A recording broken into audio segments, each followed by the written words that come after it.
안녕하십니까, 오토다이리 오종훈입니다. 날씨가 참 좋은데요. 오늘 준비한 차는 혼다의 HR-V입니다. 의미를 굳이 풀이해 보자면 하이라이더 레볼루셔너리 비클, 하이라이더 히트 포지션이 높은, 그래서 시야가 좋은 혁신적인 자동차 정도로 풀이를 할 수 있지 않을까 싶습니다. 상당히 심플하고 깨끗한 모습으로 디자인이 되어 있죠. 그리고 실내는 어떤 상당히 최적화한 설계를 통해서 차급 대비 상당히 넓은 공간을 확보하고 있기도 합니다. 1.8 가솔린 엔진을 얹었고요. 143마력의 최고 출력을 내는데, 가솔린 탱크를 앞으로 전진 배치시켜서 차체 구조의 최적화를 통해서 실내 공간을 최대화하고 있고요. 또한 필요한 옵션들로만 채워서 군더더기를 싹 빼고 필요한 옵션들로만 채워서 상당히 알찬 상품성을 자랑하고 있기도 합니다. 오늘은 이 차 HR-V를 타고 여러분들과 함께 하겠습니다. 출발합니다. 네, 뒷좌석입니다. 상당히 넓습니다. 소형 SUV이지만 거의 중형급의 공간이라고 봐도 좋을 정도로 넓은 공간을 가지고 있습니다. 무릎 앞으로 주먹 두 개가 들어가고도 이렇게 남죠. 비밀이 있습니다. 혼다만의 비결이 있는 건데요. 센터 탱크 레이아웃이라고 혼다는 설명하고 있습니다. 연료 탱크가 되게 뒤쪽에 있죠. 뒷좌석 시트 아래, 이 트렁크 아래쪽으로 이제 연료 탱크가 배치되어 있는데요. 자, 50리터 정도의 연료 탱크를 가지고 있습니다. 그거를 앞으로 옮겼습니다.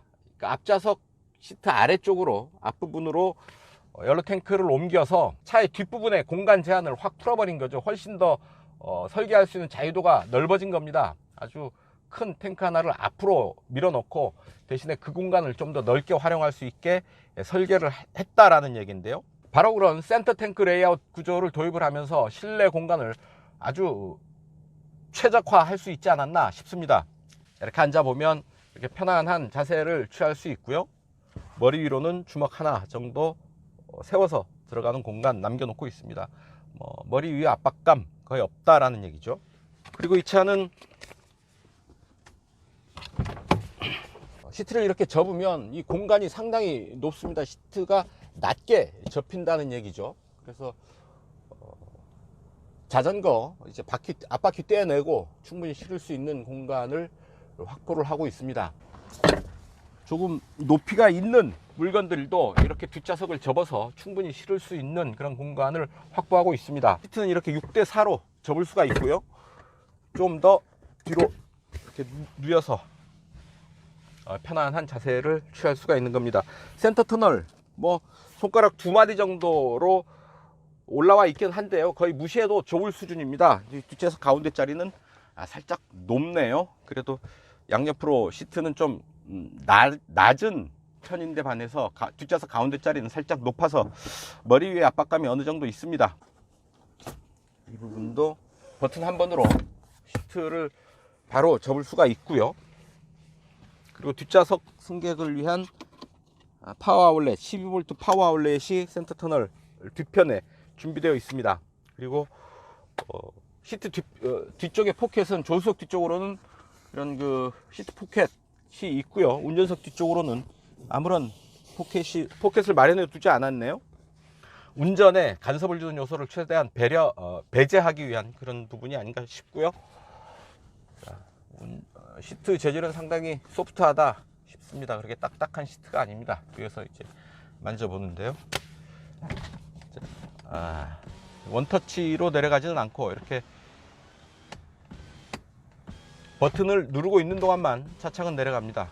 완전히 내리면 이 정도 내려가고요. 이 정도가 남죠. 약 3분의 1 정도 남겨놓고 차창이 열리는 걸 알 수가 있겠습니다. 어쨌든 차급에 비해서 훨씬 넓은 공간을 확보했다라는 점 말씀드리고 이제 본격적인 시승 이어가도록 하겠습니다. 앞으로 가시죠. 네, 운전석입니다. 아주 심플하고 깨끗한 실내를 만날 수 있습니다. 일단 시트 포지션이 높죠. 그래서 아주 운전하기 편한 그런 시야를 이제 마주할 수가 있겠고요. 흰색 컬러로 세팅된 계기판, 파란색 화면으로 되어 있는 7인치 모니터가 있는데요. 배경색은 바꿀 수가 있습니다.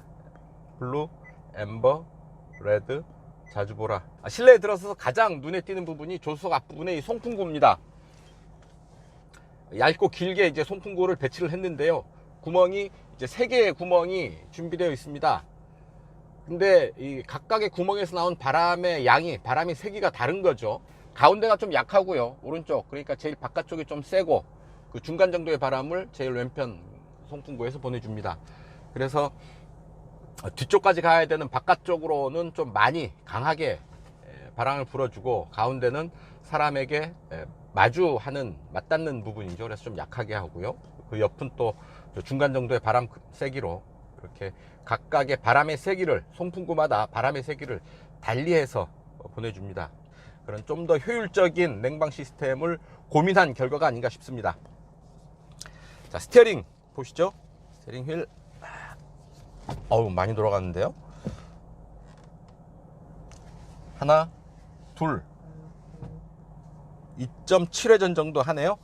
약 3회전은 안 되게 2.7회전 정도면 이 차 소형 SUV죠. 차체 길이가 4,350mm, 그러니까 4m 좀 넘는 작은 크기를 가진 SUV인데 차체 크기에 비해서는 이런 조향비 딱 좋은 정도가 아닌가 싶습니다. 스티어링 휠 좌우로 버튼이 들어와 있는데요. 조그 셔틀 타입의 엄지손가락으로 터치해서 조작할 수 있는 버튼 들어와 있습니다. 오디오 소스, 볼륨, 그리고 오른쪽에는 크루즈 컨트롤 버튼이 들어와 있고요. 스티어링 휠 아래쪽으로 또 숨어 있는 버튼이 있는데 전화와 음성 명령 버튼이 있습니다. 이 음성 명령 버튼은 전화 걸기 정도가 되는데요. 핸드폰과 연결을 해서 사용을 할 수가 있습니다. 핸드폰과 연결이 되지 않으면 음성 명령은 사용할 수 없고요. 스티어링 휠 아래로는 패들 시프트가 들어와 있는데요. 오른쪽은 시프트 업, 왼쪽은 시프트 다운. 이 차는 무단 변속기가 들어와 있습니다. 무단 변속기지만 수동 변속을 할 때 7단으로 대응을 한다라는 얘기입니다. 그리고 7인치 모니터가 들어와 있는데 터치스크린 방식이죠. 자, 이렇게 드래그 앤 드롭으로 홈화면 편집을 할 수가 있습니다. 하지만 기능이 달랑 홈화면에서 만날 수 있는 기능이 4개거든요. 기능이 더 있는 게 아닙니다. 그래서 굳이 화면 편집하면서까지 쓸 일은 없지 않겠나 싶고요. 필요한 최소한의 기능들을 이 안에 모아놔서 사용을 할 수 있게 하고요. 자, 변속 레버는 일자형 변속 레버를 사용을 하고 있습니다. 변속 레버를 통해서 수동 변속을 할 수는 없고요. 다만 D레인지 아래로 S레인지를 둬서 스포츠 모드, 좀 더 다이나믹한 주행을 원할 때는 스포츠 모드를 선택할 수 있도록 배려를 하고 있는 거죠. 그리고 전자식 파킹 브레이크, 브레이크 홀드 버튼이 있습니다. 자, 이 변속 레버가 있는 안쪽으로, 그러니까 센터 페이시아 아래쪽 안쪽으로 또 하나의 공간을 만들어 놨는데요.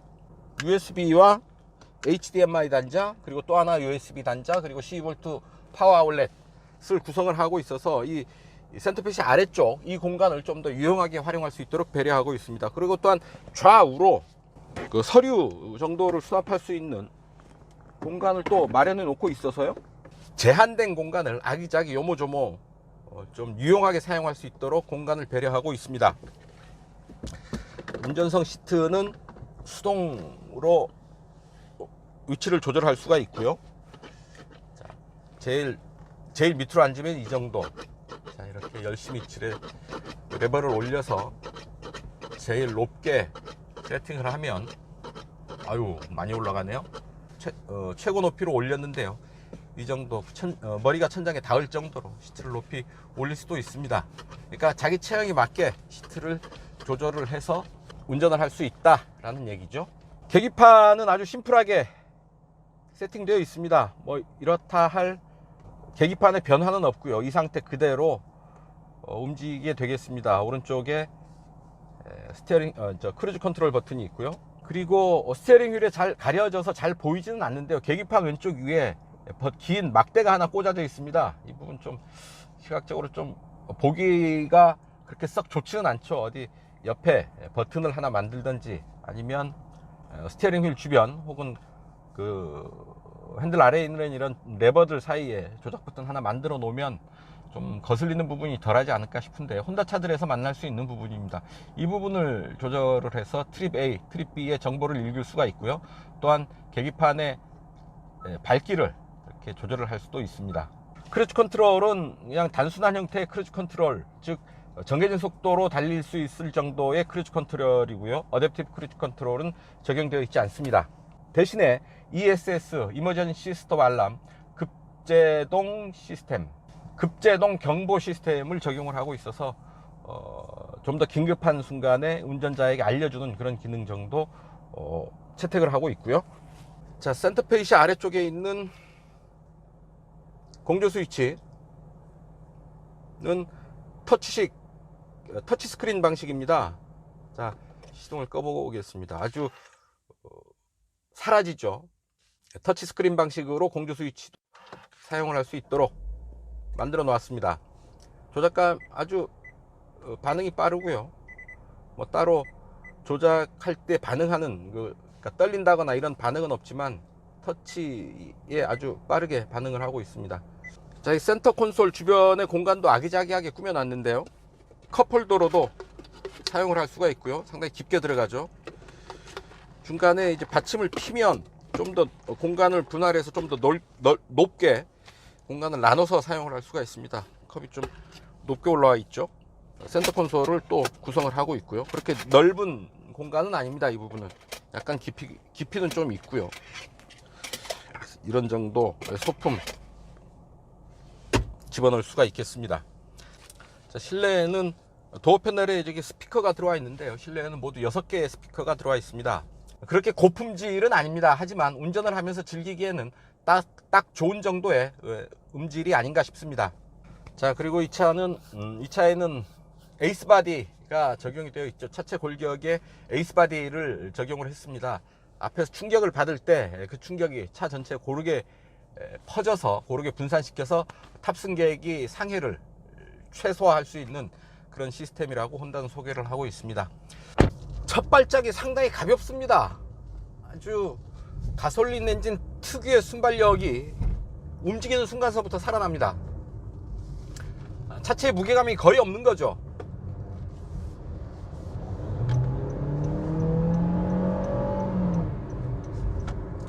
스티어링 휠도 조작감이 가벼운 편이고요. 앞에 맥퍼슨 스트럿, 뒤에 토션 빔 방식의 서스펜션을 적용을 하고 있는데요. 가장 기본적인 형태의 서스펜션이라고 볼 수 있겠죠. 하이라이드 레볼루셔너리 비클 HRV의 의미가 그렇다죠. 그 이름에 걸맞게 시트 포지션이 상당히 높은 편입니다. 그래서 시야가 멀리까지 탁 트였고요. 운전하는 입장에서는 상당히 편하게 운전할 수 있는 그런 자세를 취할 수 있습니다. 차창도 넓은 편이어서 시야가 더 시원하게 펼쳐지는 듯 하고요. 숄더 라인이, 그러니까 차창의 옆창의 하단부가 어깨 아래로 지금 와 있죠. 무단 변속기입니다. 그래서 쭉 가속을 하게 되면 중간 변속 충격을 거의 느낄 수 없습니다. 그냥 RPM이 꾸준히 밀고 올라가면서 가속을 하게 되는 거죠. 자, 가속을 해봅니다. 꾸준히 밀고 올라가면 RPM 게이지가 속도 게이지가 함께 꾸준히 밀고 올라가죠. 중간에 변속이 거의 일어나지 않습니다. 바로 변속 충격이 없는 무단 변속기의 어떤 그 특징을 볼 수가 있는 거죠. 하지만 이 차에는 패들 시프트, 수동 변속을 할 수 있는 패들 시프트가 올라와 있어서요. 주행 중에 이렇게 패들 시프트를 이용을 해서 수동 변속을 할 수가 있습니다.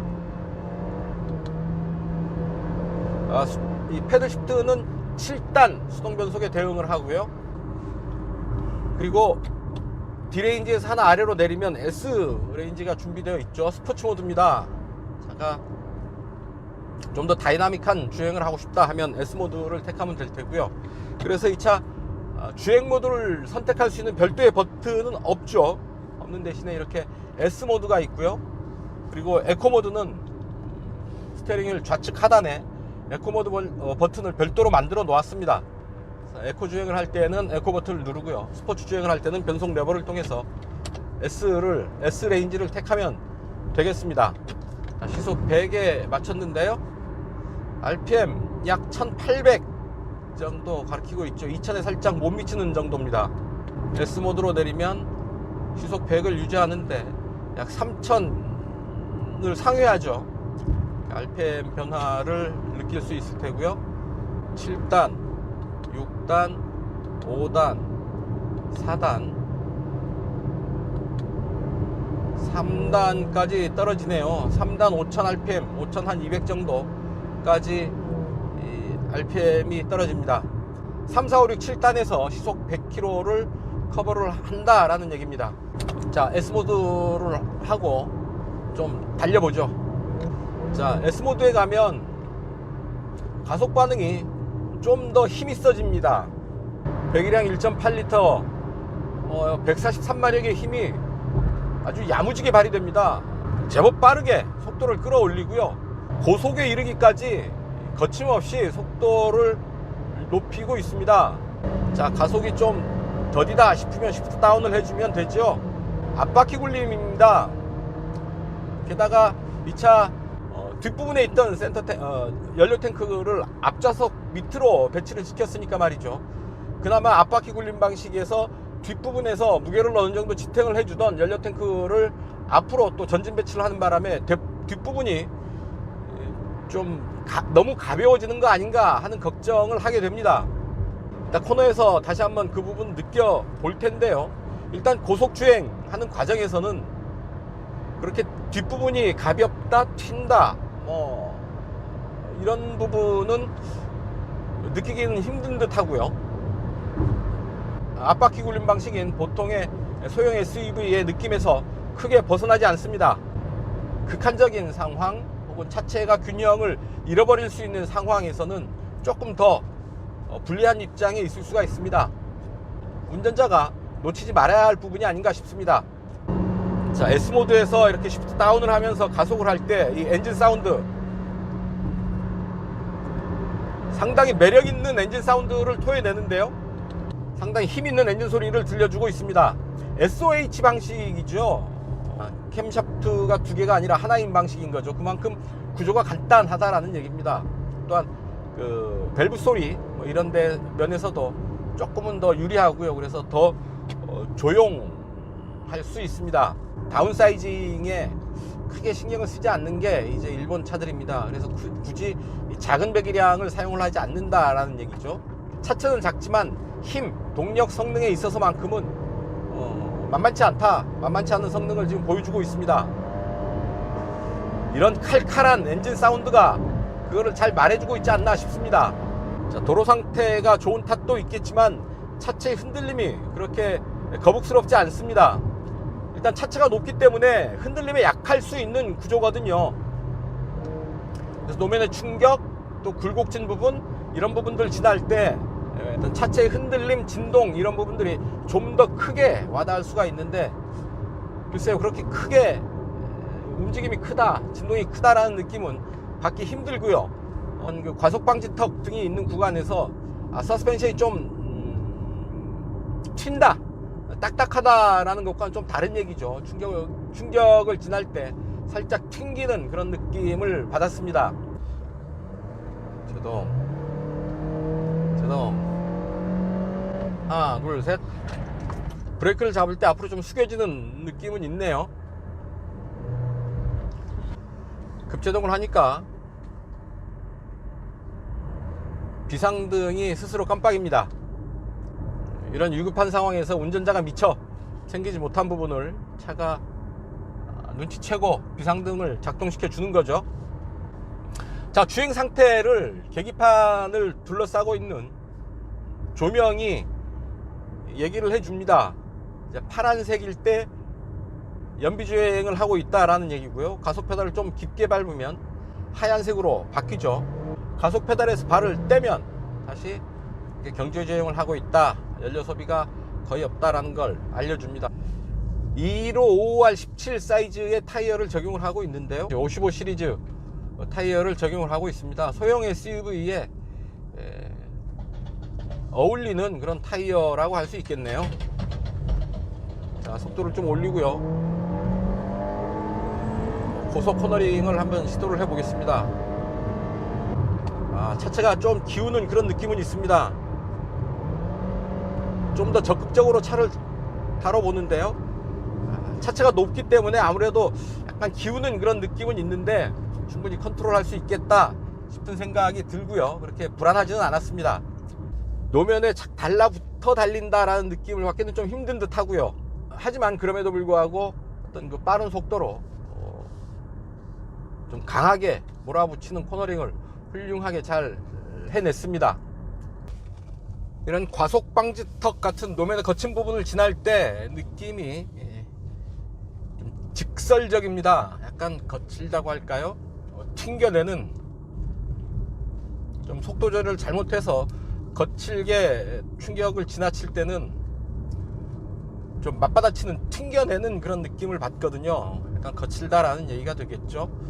혼다 HR-V 전체적으로 그 최적화된 설계가 돋보이는 그런 소형 SUV가 아닌가 싶은데요. 실내 공간이 차급에 비해서 아주 넓게 만들어졌습니다. 여러가지 연료통을 앞으로 배치를 하면서 실내 공간, 특히 뒷좌석 공간을 훨씬 자유롭게 설계할 수 있게 된 탓이 크죠. 뒷좌석에 앉아보면 아마 많은 분들이 좀 놀라지 않을까 싶습니다. 차급에 비해서 엄청 넓은 그런 뒷좌석 공간을 확인을 할 수가 있겠습니다.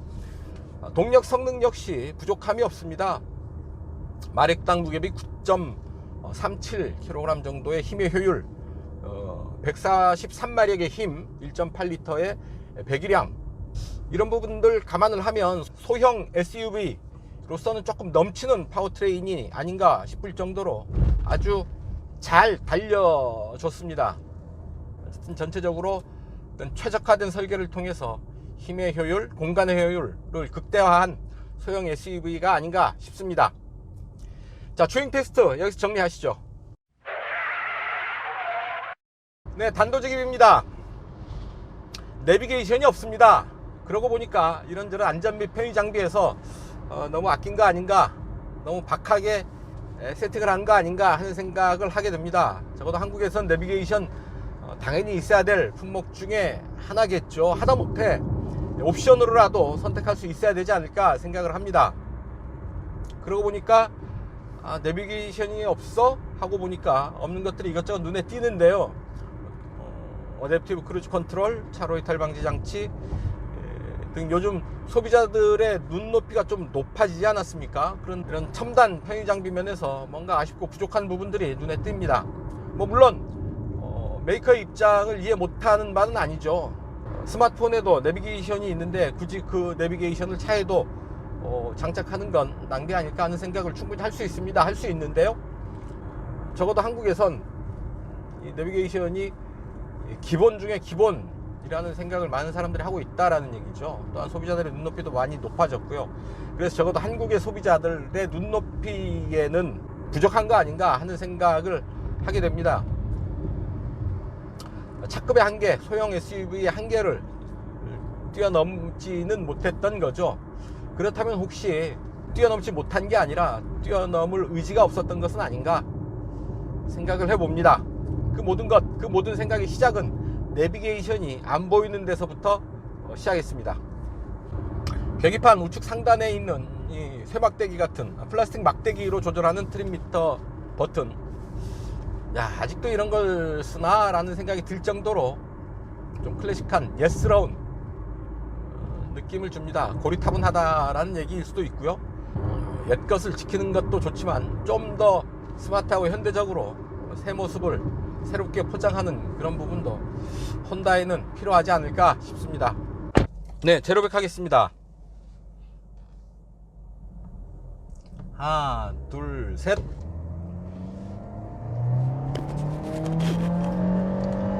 자, 엔진 소리 칼칼하게 이제 뱉어내면서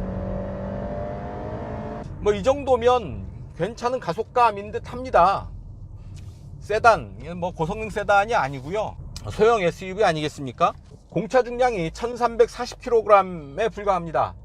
그러면 마력당 무게비 약 9.37kg 정도 되는데요, 소형 SUV 치고는 상당히 어떤 우수한 힘의 효율이 아닌가 싶습니다. 네, 이제 연비 테스트 하겠습니다. 여기 파주 헤이리 마을이고요. 늘 제가 출발하는 그 장소입니다. 여기서 서울 교도역 2호선까지 약 55km 달려가면서 이 차의 연비 어느 정도 나올지 테스트 해보도록 하죠. 이 차의 공인복합 연비는 11.7km입니다. 이전 운행의 연비는 9.1이었는데 이제 현재 주행 연비가 이제 센터페이시아를 통해서도 알 수 있을 테고요. 계기판에도 에버리지 연비를 보여주고 있습니다. 자, 엔진 시동이 꺼지는 엔진 스톱 시스템은 적용되어 있지 않고요. 경제 운전을 위해서 에코 버튼이 적용되어 있습니다. 에코 모드가 있는 거죠. 그리고 외기 온도 28도입니다. 에어컨은 2칸 2단계 정도로 작동을 시켰습니다. 크루즈 컨트롤도 작동하지 않고요. 오롯이 제가 차를 컨트롤하면서 목적지까지 이동하도록 하겠습니다. 자, 5.3km 지났는데 연비 17.2를 기록을 하고 있습니다. 4km 약 절반 가까이 달려왔는데 연비 21.3km를 기록을 하고 있습니다. 상당히 유사한 연비죠. 이렇게 도로 상황이 좋아서 정속주행을 계속 이어올 수 있었다라는 점, 그리고 무단 변속기를 사용을 하고 있어서 동력 전달 효율이 좋다라는 얘기죠. 거기에 더해서 또한 1.8L 가솔린 엔진 역시 힘을 쥐어 짜내는 것이 아니라 좀 더 여유 있게 힘을 뽑아내면서 전체적인 효율을 좀 개선하고 있지 않나 하는 그런 생각을 해봅니다. 네, 가양대기 앞두고 체증이 시작되고 있습니다. 차들이 점점 많아지는가 싶더니 주행 속도가 뚝 떨어지네요. 상습 정체 구간입니다. 자, 연비는 그래도 크게 변동 없이 21.8를 기록을 하고 있고요. 근데 이제 노량대교 지나고 있습니다. 곧 이수교차로로 빠져나갈 텐데요. 약 48.9, 49km 달려왔네요. 연비 21 찍고 있습니다. 공인복합 연비 11.7, 실제 주행 연비 20.9km/L를 기록하고 있다라는 얘기죠. 예, 이제 신호등에 멈춰서 교대역 내거리에 정지를 했습니다. 자, 혼다 HR-V 파주에서 서울까지 55km 달려온 실제 주행 연비는 19.2km/L를 기록했다라는 점 말씀을 드리면서 연비 테스트 여기서 정리하겠습니다. 네, 지금까지 혼다 HR-V 시승을 했습니다. 최적화한 설계가 가장 돋보이는 부분이 아닌가 싶습니다. M&M의 정신을 가장 잘 반영하고 있는데요. 기계를 위한 공간은 작게, 인간을 위한 공간은 넓게 해서 차급에 비해서 아주 넓은 실내 공간을 확보하고 있습니다. 143마력의 힘, 역시 소형 SUV 치고는 충분한 힘을 가졌다라고 얘기할 수 있겠죠. 저속에서부터 고속에 이르기까지 운전자가 필요한 힘, 성능을 충분히 잘 보여주고 있습니다. 전자 및 편의 장비, 안전 장비 면에서 뭔가 좀 부족하다 싶은 생각도 할 수는 있겠지만요. 필요한 최소한의 수준에서 상품성을 확보를 한 소형 SUV라고 이 차를 이해하면 어떨까 싶습니다. 오늘 시승은 여기까지입니다. 지금까지 저는 오토다이어리 오종훈이었습니다. 감사합니다.